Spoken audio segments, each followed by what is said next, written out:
Okay, all right. Other than histograms, okay, we also have a box plot in Python. Okay, this is how you perform some of the basic visualization in Python.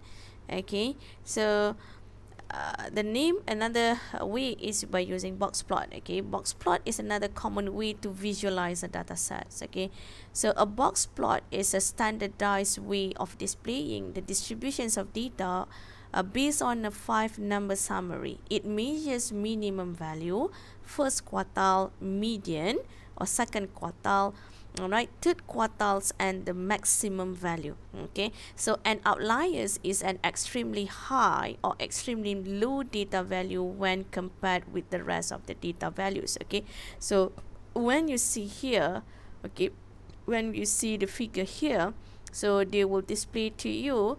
All right, so this is the outliers. Okay, either it will be extremely high or extremely low. All right, and then this is the minimum value. All right, this is the first quartile, this is the third quartile. So if you minus the third quartile with the first quartile, you will get the interquartile range. All right, and this is the maximum values. Okay, so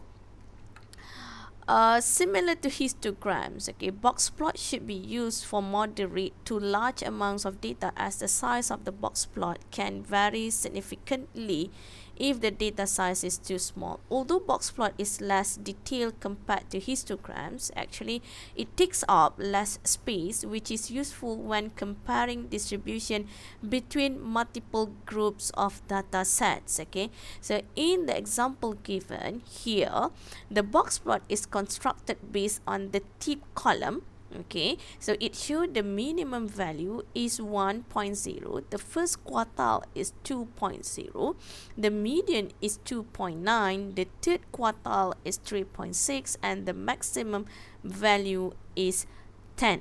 Okay, so this is the simple way actually to explain everything here in one chart. Okay.